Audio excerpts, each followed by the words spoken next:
If your goal is to have the best outcomes for both you and your parent, then what is the number one most important trait that you can have as a family caregiver? Well, I'll guarantee you it's not what you think, and when you hear what it is, it's going to change the whole way that you approach being a family caregiver.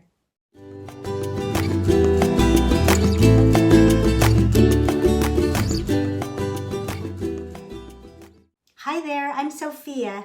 I'm bringing you new videos every Tuesday to help you be a more satisfied, more successful, and more informed family caregiver because I want you and your parent to have the very best outcomes. So if you do a Google search for the most important traits for a family caregiver, you're going to see the same things over and over. The most common ones that you're going to see are empathy and compassion, reliability, patience, and confidence. And absolutely, these are so important, and you should strive to strengthen yourself in these areas. But these are not the be-all, end-all when it comes to caring for our parents, especially if you want to make a positive change in the situation and have good outcomes. In fact, if you are gung-ho and all in this caregiving experience, 100%, then those traits just might be detrimental. Let me talk to you for a minute about these popular traits and how they could actually be setting you up for not so good outcomes if you commit to them 100%. First, empathy and compassion is your caring and your willingness to help and your ability to put yourself in your parents' shoes. This is absolutely needed so that you can show your kindness and your understanding when it's needed. But when empathy and compassion turn into pity and feeling sorry for your parent, it makes it really hard for you to say no when you really need to. And if compassion makes it impossible for you to hurt your parents' feelings, so you give in to all of their requests, then this could be setting you up for feeling guilty. But it's a catch-22. If you say no to your parent, you feel guilty for hurting their feelings. But don't forget, there's a reason that you needed to say no, because you had to finish that project at work, or take your granddaughter to gymnastics class, or have date night with your husband. Saying yes to your parent means saying no to these other important things, also making you feel guilty for saying no to the rest of your life and obligations. The next so-called good trait is reliability. Reliability means that you're dependable and you're consistent. Also a really important trait for family caregivers. Maybe your parent needs to know that they can really rely on you to take them to their doctor's appointment or fill their medication box or consistently put food on the table at mealtime. The problem with being 100% reliable for your parent comes when they become too reliant on you. Some of us have parents who, over the years, have evolved into being more needy, more demanding of our time and our attention. And if it gets to a point of them relying on you and depending on you to give them all of your time and all of your attention, it's often at the cost of other important things in your life, like your work and your family and your health and other obligations. And again, you're put in a miserable position of either having to tell your parent that they can't depend on you 100%, or telling the rest of the world, i.e. your spouse, your work, your family, your friends, your health, that they cannot depend on you. And where does that leave you? Racked with guilt once again. Are you kind of seeing a theme going on here?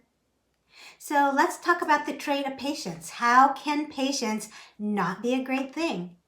Well, caring for your parent requires a lot of patience, not only because things take 5 times longer than normal, or when your parent may repeat the same questions over and over, or worse, if your parent berates you and puts you down or is accusatory because of their dementia. It's normal for you to find it incredibly hard to maintain patience under these circumstances 100% of the time. You might become short-tempered, get angry, or say things that you don't mean. But if patience is a virtue, where does that leave you? Feeling, say it with me, guilty? What about the trait of confidence? Confidence means feeling certain about the truth of a situation. You can feel confident that you're doing a really good job in the day-to-day tasks of taking care of your family member, and that's really important. But in an overall caregiving situation, it's nearly impossible to have full confidence because your parent's situation and condition is changing and evolving constantly. And usually this change happens at the time of an emergency or a crisis. The only thing that you can truly have confidence in is the fact that with aging parents, things are going to change. And they're usually going to change into something that is unfamiliar and more challenging. If you find that you're trying to hold on to confidence in the current situation, you just might be setting yourself up for disappointment and anxiety when things change. And they are going to change. So if compassion and reliability and patience and confidence could actually be detriments to you, then is there any trait that if you hold on to 100% of the time, it'll build you up and completely change the way you approach caregiving? Well, yes, thanks for asking. It's courage. Courage is to do something even when it scares you. Courage is strength in the face of pain and grief and uncertainty. Courage in caregiving means knowing your boundaries and sticking to them, and knowing that your parent is not going to die if you maintain a boundary. Courage means talking about the hard things, like your parents' living and financial situation and end-of-life decisions. I know it's hard and scary sometimes to bring these things up because you don't want to make them mad or offend them or hurt their feelings. Write down what you want to say. Practice it over and over. Take a guess at what their different reactions might be and write your responses down and practice those over and over. And seriously, I count to 1, 2, 3 and just blurt it out. Because they say 20 seconds of insane courage can make a lifetime of change. Courage means knowing that things are going to change and that you're going to do the best you can and it's going to be okay. Courage in caregiving means knowing that the caregiving relationship is going to end one day and that you're going to do the best that you can do today and know that that's enough. Courage in caregiving means knowing when things need to change and saying it out loud and know that the house is not going to fall down. It means knowing that you'll always be able to find an option, an alternative, and everything is going to work out okay. It means knowing that some things are out of your control and often they're unwanted and difficult, but still having the strength to face them. Courage is knowing that caregiving is messy and complicated and not trying to compare yourself to anyone else because what you are doing and what you have to offer is good enough. It is knowing that whatever might come, you're going to be able to deal with it and you're going to find a solution and you're going to be able to move forward with the changes.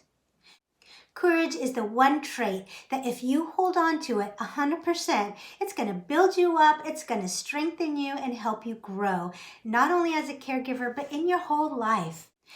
I wish for you to be 100% courageous as you keep caring for your parents.